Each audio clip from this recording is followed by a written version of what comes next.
So many of you know me from my days, of course, being in various insurance company roles, and I don't know if all of you know, though, that for the last year, almost a year now, I've actually been an insurance broker again with May McConville Omni Insurance Brokers. And the really interesting thing in this is that now I have to put my money where my mouth is. So now we basically, when I arrived there, it was very much exactly what anybody would call today a traditional brokerage, where we contacted most people about once a year at renewal, and we tried to do our best with various other things, but there were always kind of people-oriented solutions and trying to make one person do more things. Hey, maybe we should cross-sell. Hey, maybe we should give an orphan list to another CSR to try to contact another customer in another way. And the bottom line is that that's really, really hard to do. And as you all know, operational blood on the floor will always trump someone else's job you try to give them to stretch out. So as a result, what I've been doing for the last year is really, really investigating into how we go about communicating in a systematic way. So when the opportunity came to talk to these four gentlemen up here today that are all representing different companies, I leapt at the opportunity. As a matter of fact, in the year that I've been there, I'm now a customer of three of you. We won't say which one I'm not a customer of.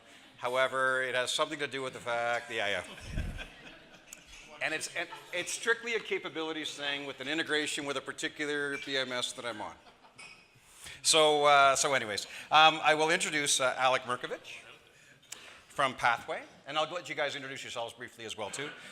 Ken Sedgewick from Trufla, JF LeBlanc from Applied, and John Staines from ClientDesk. So what we're going to do is basically focus on stories today. We're going to talk about some stories of, I think you said it really well, Neil, when you were talking about what is the place where we want to go. What is that ideal place where we know we have to treat customers this great in order to really impress them? And if we have current capabilities that are here, what is our journey to try to get there? And so anyways, we're going to start with some case studies. So the first question, I guess it's up to me to click. Did we do the intro first? Intro, Ed? Do we get to intro? You totally get to intro yourselves. Okay. But I figured that we would do intro when I actually got the slide up that said intro. Okay. I don't think that's it. Oh! Oh, wow, look at that. Hey, look at that. All right, so I've introduced myself a little bit already. Why don't we start at this end of the table? Thanks, Ed. Appreciate it. My name. We specialize in wireless technology. John Staines, I'm the Chief Sales Officer for ClientDesk. For those of you who aren't aware of what ClientDesk is, just very briefly, we provide web portals and mobile apps to your policyholders as a broker, thereby giving them the essential tools for self-service, first notice of loss, claim submission, and open up a wonderful opportunity for you as the broker to have a new channel of engagement with your clients, which is probably why I'm sitting here, as well as the notion of some real operational potential savings. So that's my quick little intro. Can I use that one? I don't want to lean whichever forward. one's convenient. I don't want to lean forward on this one. Oh, wow. You didn't have to do that. That's very kind of you. Ken Sedgewick, I'm the VP of Sales for Trufla Technology. Some people knew us as Sharp Mobile Technology. We amalgamated with another company back in March, rebranded. We provide a suite of digital tools to brokerages, from web design, lead management, quote, bind issue, self-service, number of products standalone that brokers can use to help digitize their business. Alek Mirkovich. I'm the co-founder and CEO of Itero. And Itero has two online services. One is Campaign. Campaign is an email newsletter service. It's similar to like a MailChimp or a Constant Contact. And Campaign has 40,000 customers across 180 countries. Some of our customers include Mercedes-Benz, Airbnb, the New York City Department of Education uses us. Last year, the city of Vancouver did a pilot with us, And this year, the entire province of British Columbia, so every ministry, every department is going to be using Campaign for their email newsletters. So Campaign continues to grow, but we really did see an opportunity in insurance, so we built Pathway. And Pathway is specific to insurance, but we focused on three things. We focused on integration with the BMS, so that the BMS and Pathway are talking to each other. We focused on automation, so you can spend 15 minutes on a single email to one person, or you can spend that same 15 minutes on a template that goes out to thousands of people throughout the year automatically, okay? And content as well, so pre-written articles and pre-written newsletter articles and templates and things like that. So that's Pathway. Thank you. Hi, Jeff LeBlanc. I'm a product manager at Applied Systems, mainly responsible for BMS solutions, mobile solutions too, and self-serve portal, as well as applied analytics. I've been in the industry for 25 years, mainly in the brokerage channel. I've led dozens of customer engagement campaigns throughout my careers. I've held almost all positions in the PNC side of the brokerage. And I have led also one of the first digital broker in Canada. There was a sister company of Insurance Hunter back then I think in 2008 or 2007. So pretty happy to share with you some of my experience, and I've been with Applied for 3 months almost. So it's pretty new. Fabulous, fabulous. And as you can see here, JF, he's not turning his cheek to us completely. He does like Alek and I, right? So just because he's looking towards John and Ken, that doesn't actually, there's nothing. I can hear you, written JF, about. just fine. Yeah, it's just the way he is. Okay, so we're going to get into our first case study question. And it's all around broker success stories, because I thought if this is a broker audience, let's talk about ways that these gentlemen and their companies have helped brokers succeed. So the first question is, what has been the most interesting way you have implemented a communication solution to a brokerage utilizing your software? And I'm going to start at this end and go that way, and then back, and then in the middle. Go ahead. Thanks, Ed. Great question. When I was originally invited to come and join the panel, I unfortunately couldn't make the first conference call when we went over what everybody was going to be talking about. So the great part is these fellows had to pick their topics, and I kind of came in at the end and thought about something that was really relevant to all the clients that we talk to. And that really is the notion of onboarding. So people buy our software and would buy similar programs from the other gentlemen that are up here. And one of the major concerns that brokers have is actually getting people involved with the technology.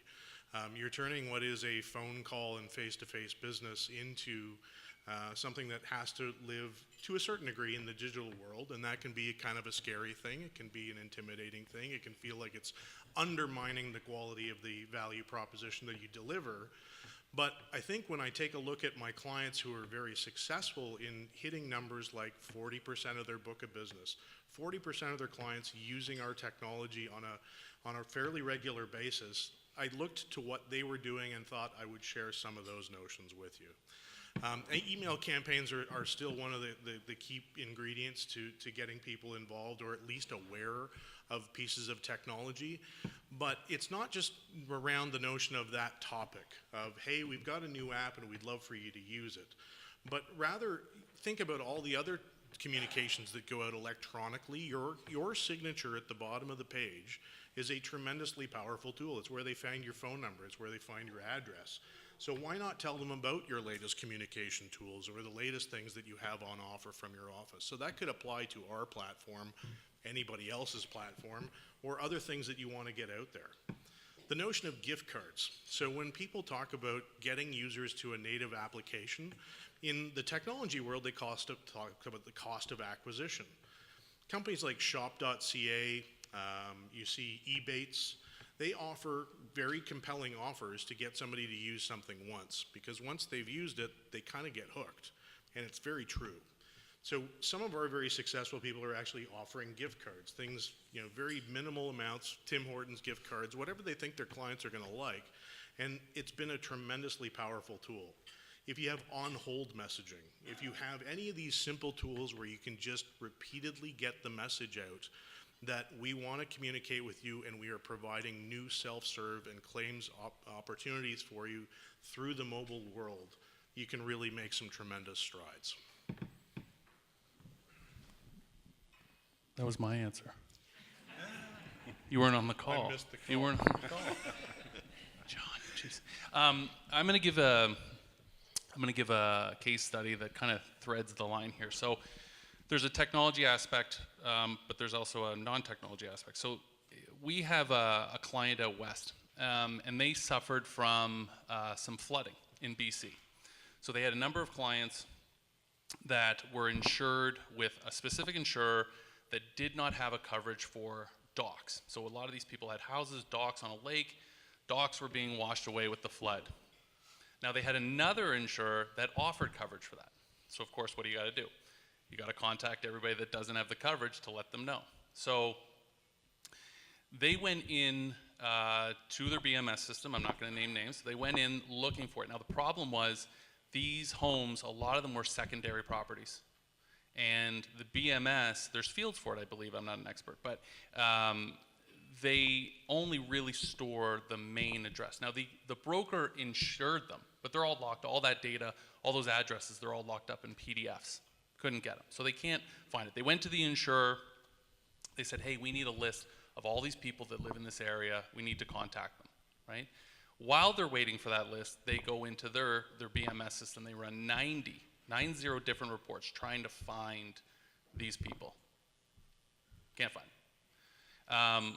The way that our system's set up, so we found the data within about 5-6 minutes. We pulled about 95% of those homes. Now the broker, because these were VIP customers, there was only, I can't remember the exact number, maybe 50 or 60 of them.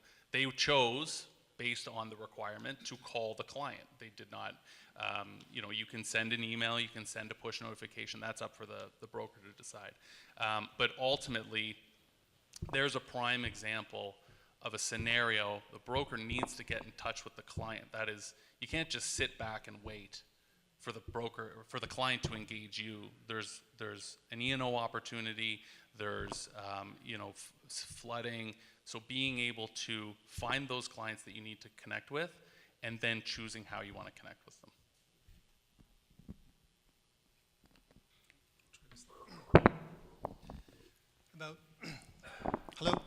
About 10 years ago, actually I'll do this thing. Sorry, about 10 years ago, we were a graphic design company, so we were a creative agency. And one of our clients was Rogers, the telecom company. And I remember being in their offices, and the marketing manager at the time was complaining that their dealers, they had about 400 dealers across Canada, that their dealers were going off-brand and off-message, and they were stretching the logo and doing things like that.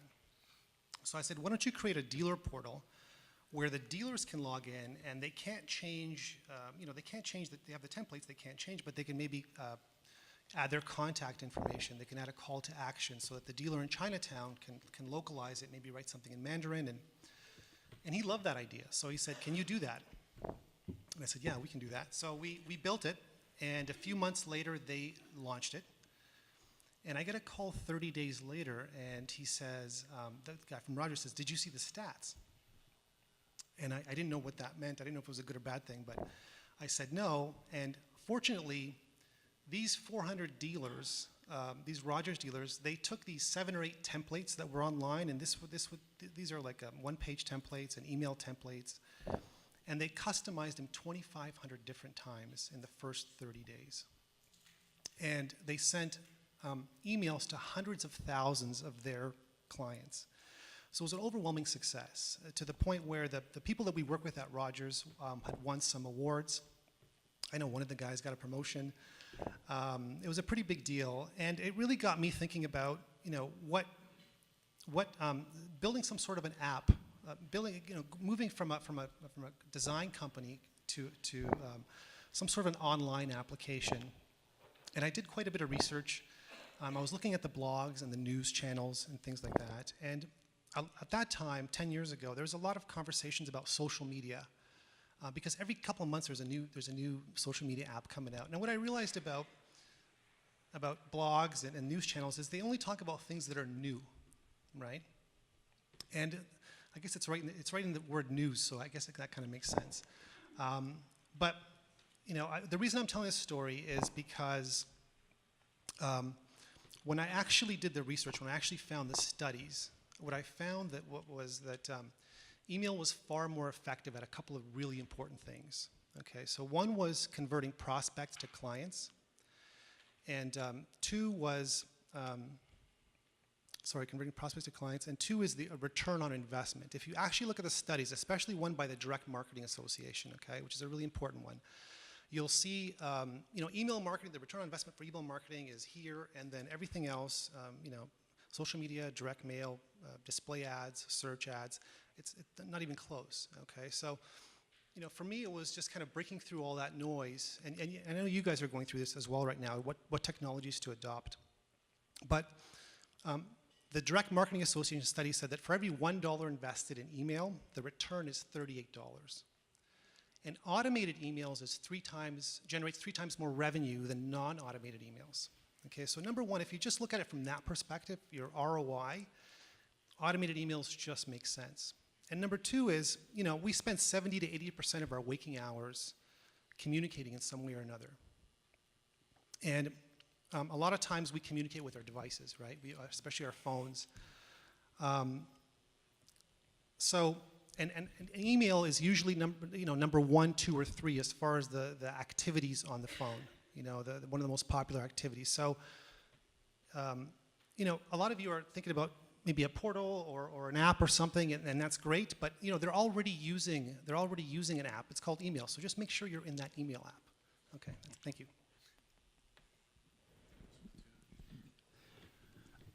So for my part, I've decided to give you an example of some of our customers who got their customer engagement through a very specific product, and how they decided to implement it. A lot of us as brokers, we don't know where to start. We don't know how to do it.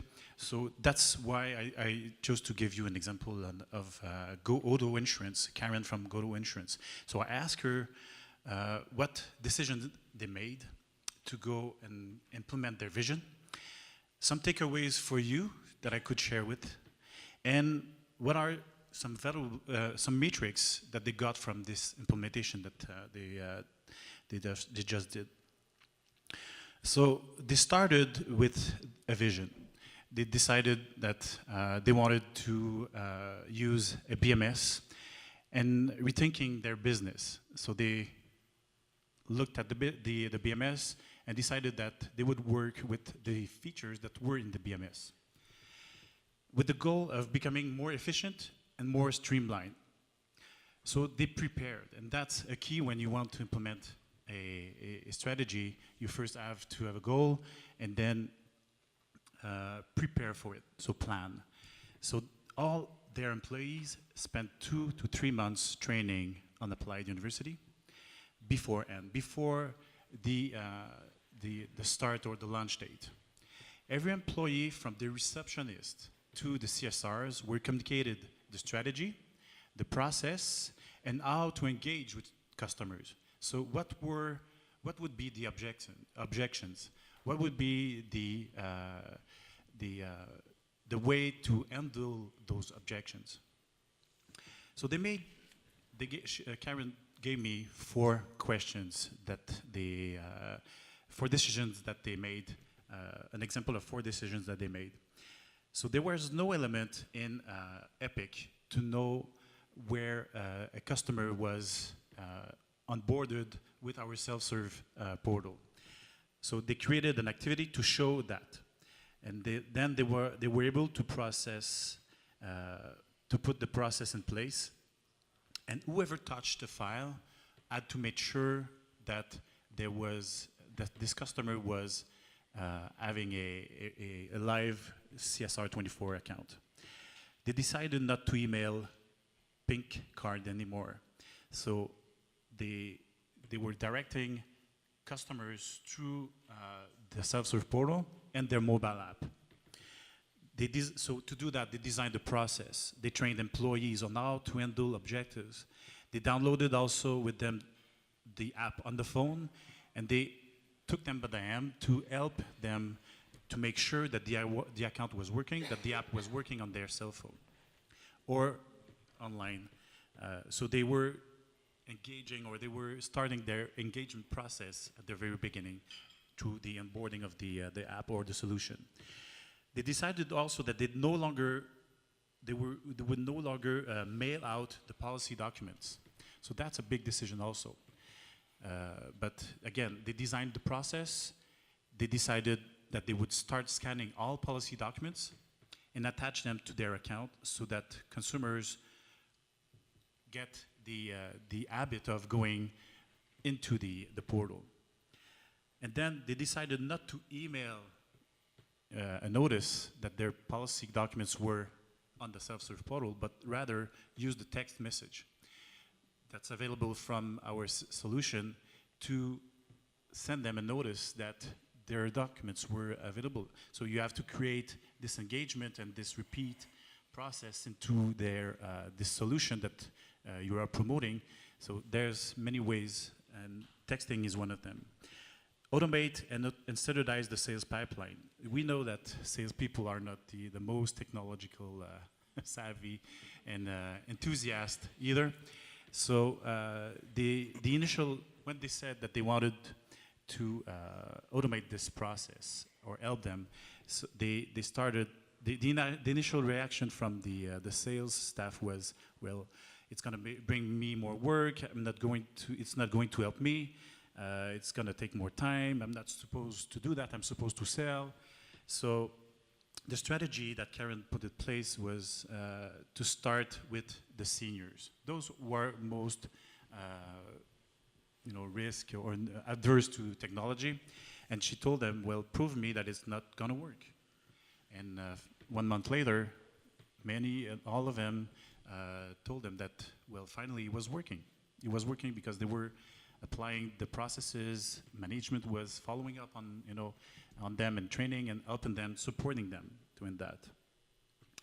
So the takeaways that Karen wanted me to share with you were that the most important piece of the strategy was to communicate everything, internal communications and external communications. Tell your customers why you're doing that.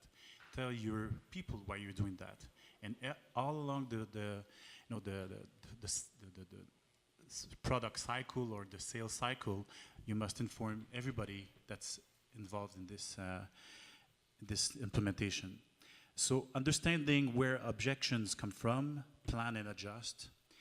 As leaders, be fearless of change on going digital. You'll try some things, some will work, some won't, but you learn from that and repeat what's doing good and what's bringing you more sales or more profits.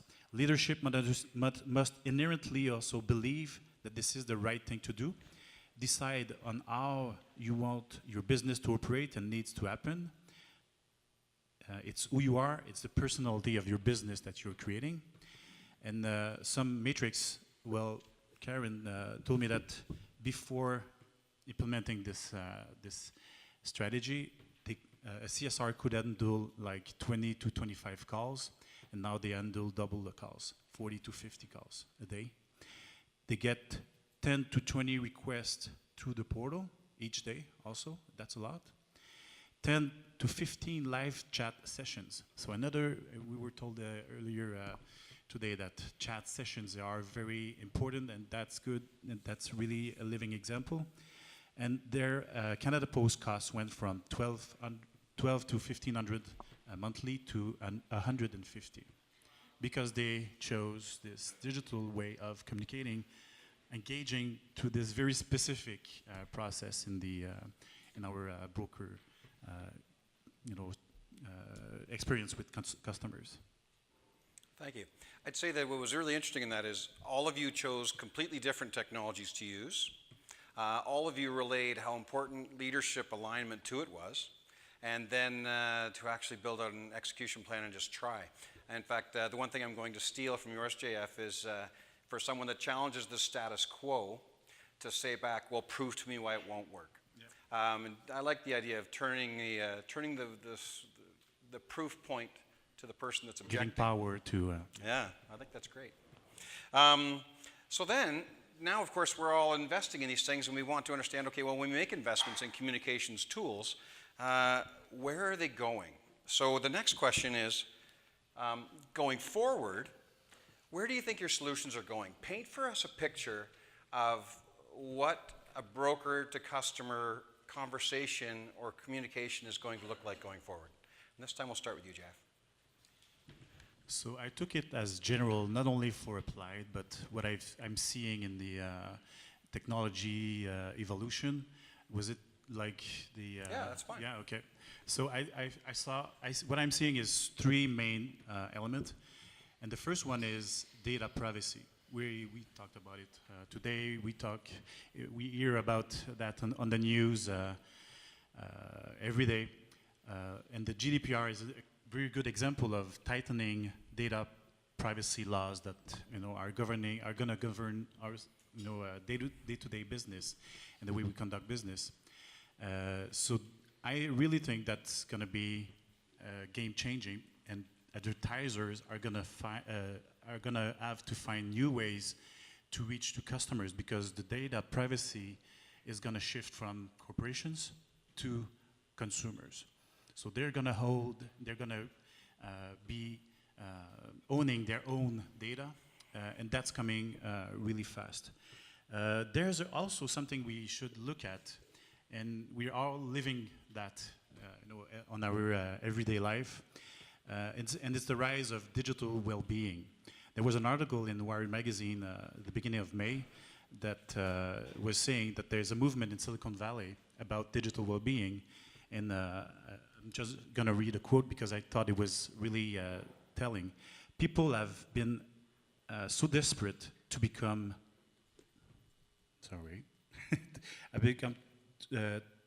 so desperate to escape them through digital detoxes and dumb phones. Unplugging is relying call of our time. Turn off, turn out, and drop out. So there's this movement in Silicon Valley, and I'm always on my phone. I'm always, wanting. It's very important for me to interact with that. But there's this movement that we should not overlook, and along with data privacy, it's going to become something that's very important for advertisers to look at. Thank you. I'd say that Apple also just announced this week that they want to now build in things that let you unplug from your phone. And yep. I Google hope it's too. a little more than the gambling casino, the small little booth that says, hidden off in the back that says, here's your addiction guidance center with the, but I'm hopefully it'll be more than that. But I think there is that movement. I would agree. Yep. If we can move along, just because I think we're tight. Yep. Go ahead, Alek. There's a term called the isolated brain. You see a lot in science fiction. It's the idea of a living brain in a jar, kept alive through in vitro. Things are getting kind of creepy here, but so the living brain in a jar, and I thought this is a great analogy for the BMS. At least it was up until recently, because you have all this data in the BMS, but you really can't use it. I mean, up until recently, you couldn't run automated campaigns. You couldn't do the things that you can do now. So fortunately, a lot of these talks are about data, but unless you can take action on that data, it doesn't have as much value, right?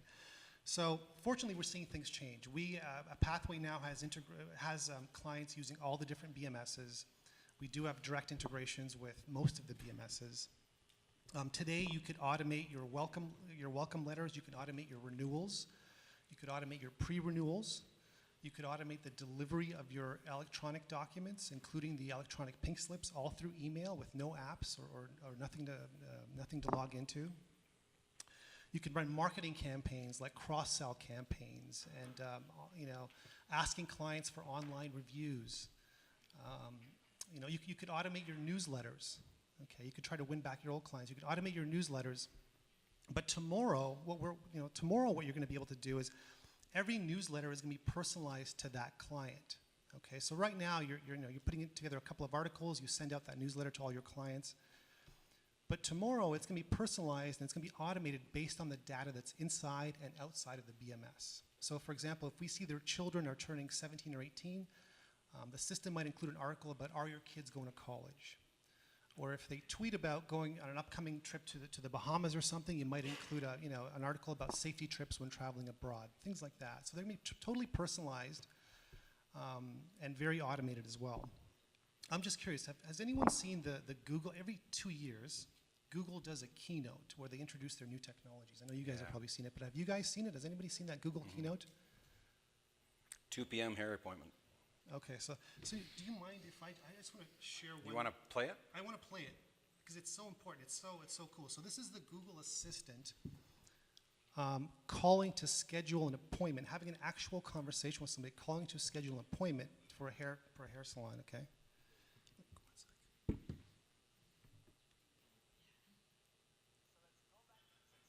One sec. Okay. Actually calling a real salon to schedule an appointment for you. Let's listen. Did you guys hear that? It's up here. How can I help you? Hi, I'm calling to book a haircut for a client. I'm looking for something on May 3rd. Can you guys hear that? Sure, give me 1 second. Sure, what time are you looking for around? At 12 p.m. We do not have a 12 p.m. available. The closest we have to that is a 1:15. Do you have anything between 10 a.m. and 12 p.m.? Depending on what service she would like. What service is she looking for? Just a woman's haircut for now. Okay, we have at 10 o'clock. 10 a.m. is fine. Okay, what's her first name? The first name is Lisa. Okay, perfect. So I will see Lisa at 10 o'clock on May 3rd. Okay, great. Thanks. Great. Have a great day. Bye. Yeah, that's pretty amazing. But imagine instead of your current, your current phone greeting, for example, if this was your phone greeting, it was you add this element of AI to it. Or right now with Pathway, you could schedule your pre-renewal letters and you could add maybe a survey to those pre-renewal letters. But imagine if you could add a call from her. She is the survey. She's asking them the questions on the phone. So, and the thing is, she could do it to 500 people at once, right? Because it's a machine. So, but I think to implement some of these technologies that are coming tomorrow, you really do have to implement the technologies that you have today, because it is an evolution, right? You're not going to just kind of jump into it. You have to evolve. You have to get familiar. I think JF mentioned that as well. So that's it. Thank you. Apparently I needed to wiggle the mouse more. High tech. Okay, thank you. On to you, Ken. One word, blockchain. I'm just kidding. Just seeing who's awake after lunch. No, the example I'm going to give you is it's actually not too far. So I was fortunate enough to live it. This was, I don't know how many months ago, 6 months ago, let's say. So City of Calgary just implemented, now I'm embarrassed to say this, but they just implemented curbside composting, okay? So they changed the schedule. So now, instead of every other Wednesday, now your garbage gets picked up every 2 weeks, and it's on Tuesdays and whatever.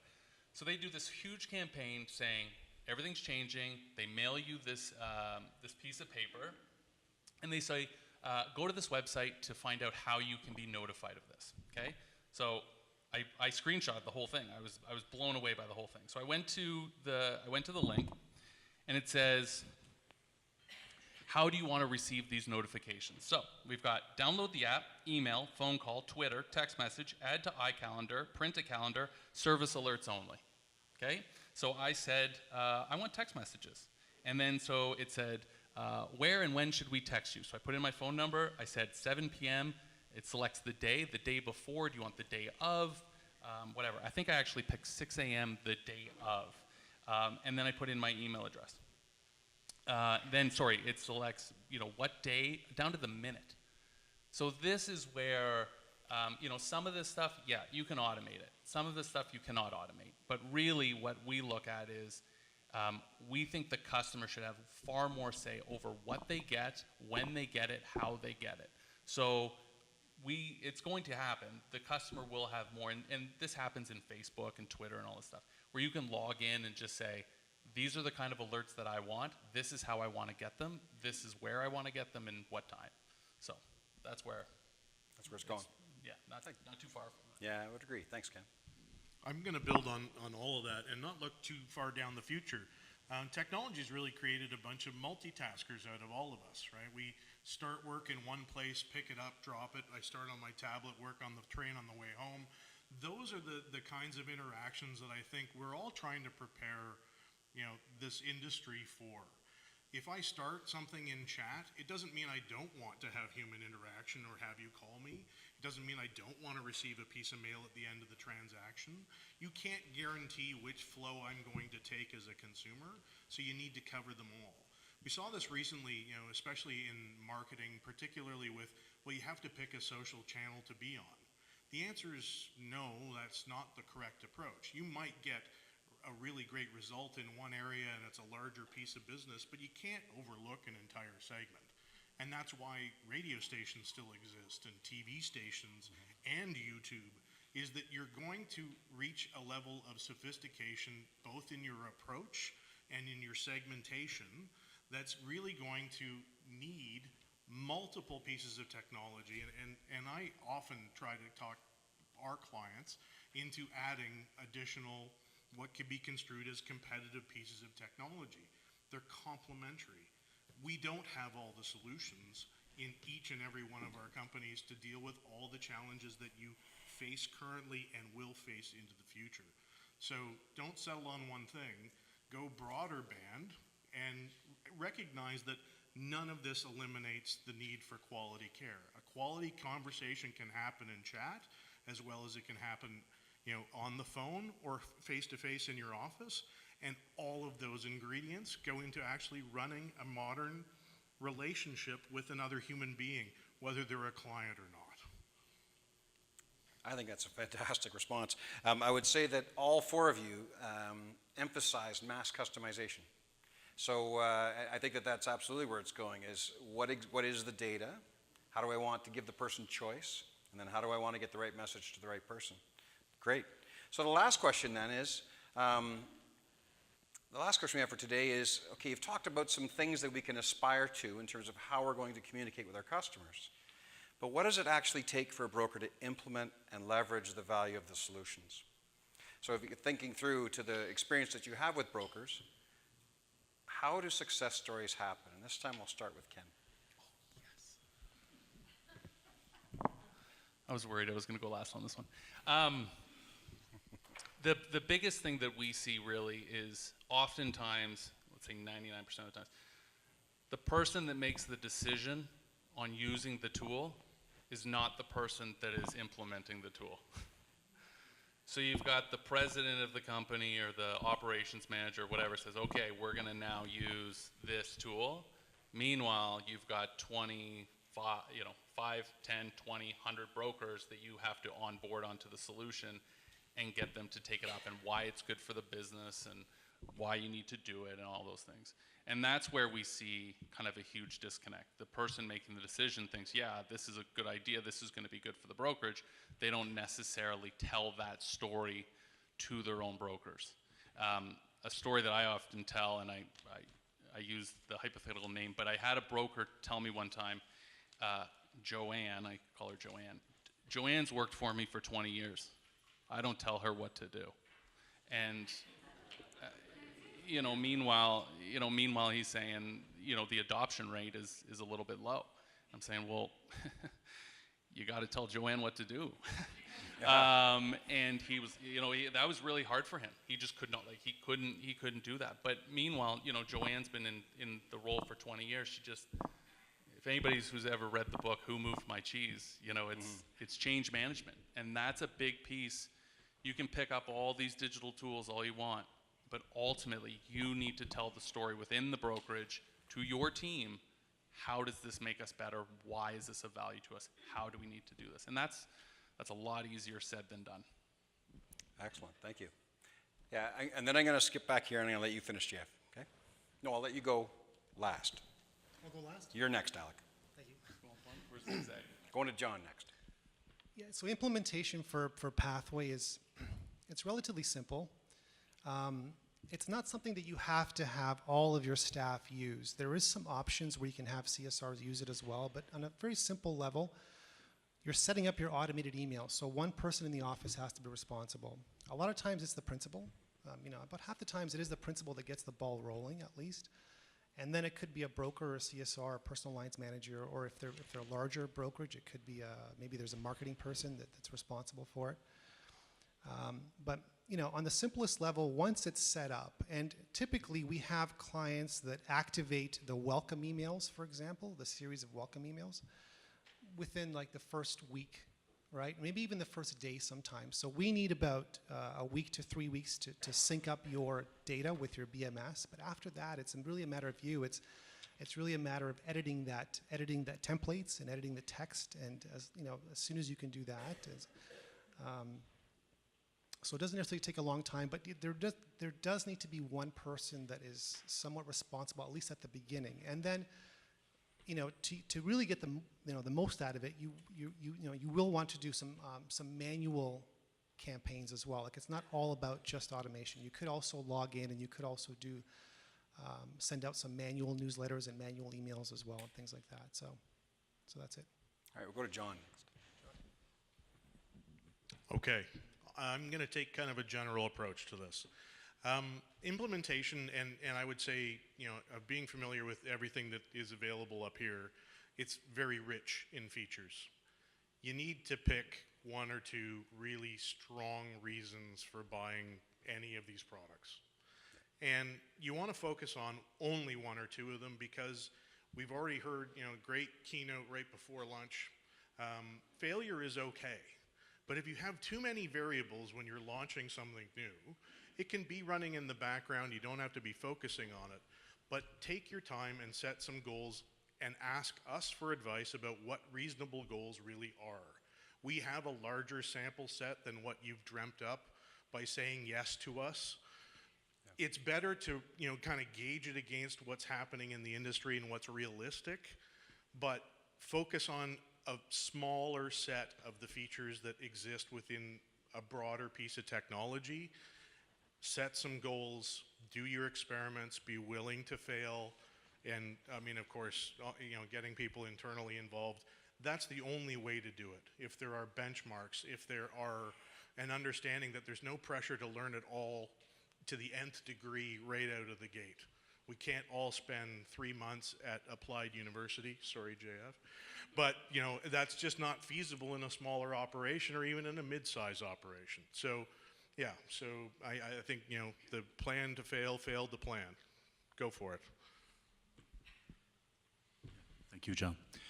And I would add something that's not been said, just to complement on what my colleagues have just talked about. Digital tactics are new tools that we can use, but we have to remember that not everybody is at the same level of understanding of education or usage of technology. So in your digital strategy or in your implementation of those strategies, you have to think about the lowest common denominator of your customers being or not able to follow your strategy, and how you can engage with them or how you can onboard them with ease so that they stay with you and become ambassadors also of your new way of doing business. It's all about knowing your customer, and it's not all about those studies about the millennials and using technology more wisely than others. That is changing. People from all age groups are more and more familiar with technology, and other industries are showing them how they can use technology, and we have to get into the same level of confidence with the technology we want to implement. Well, that's fantastic. So what I've heard then, if I can repeat it back, is, so John, I'm crazy to do 4 big projects at once, thanks. The CEO has to communicate constantly. You need an admin person that actually does the work, and then you better try and find a way to pull it all together. So it sounds like a whole bunch of roles are needed, right? So I want to thank you guys for that. Now, so we'd like to open up to questions. Are there anybody that has, is there anyone out there that has any questions of these gentlemen? Yes, Patrick. So we heard a little bit about the blockchain. Like one joke, I think it was actually. But. It seems like it's one of those things that's going to be a fairly big deal from an implementation standpoint, from a user utilization of the thing. Where do you think we are with this, and what are you planning or looking at, or not doing anything at all, in regards to this? I'll go for it. Talked about blockchain. So I'm not a coder. Let's get that out of the gate. I don't write code. But we've looked at it. The thing about blockchain, it's a huge buzzword. Let's get that out of the way. The thing about blockchain is that it's all or nothing. Like everybody, whatever you're trying to do with it, everybody has to be on it. So in an insurance perspective, depending on what you're trying to do, let's say you're trying to track insurance coverage, pink cards, for example. Let's say you want to, put pink cards through the blockchain. Every insurer needs to be on it. If one insurer is not, it breaks the entire chain. You can't follow it the whole way, and that's the whole point.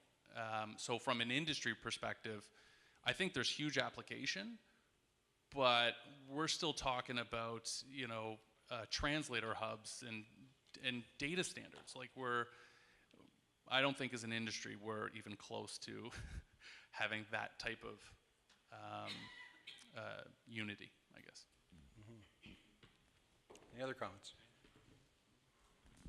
I'd agree. Even last week, the IBAO, of course, came out with a, somewhat agreed upon notion that the entire industry would go CISIO-based XML. But the timeline doesn't look very optimistic in terms of when people are actually going to be ready to do that. Are carriers going to be ready at the same time that the broker industry is ready, as the same time that third parties are ready? The industry has, I equate insurance to the TTC for those Torontonians. There's an infrastructure problem, and it's a 25 to 30 year infrastructure problem that you've got to overcome. I would like the industry to look further down the road than CISIO XML, but that's as close to a decent conversation as I've heard about unifying a platform out of the industry ever. So I'm excited to hear it.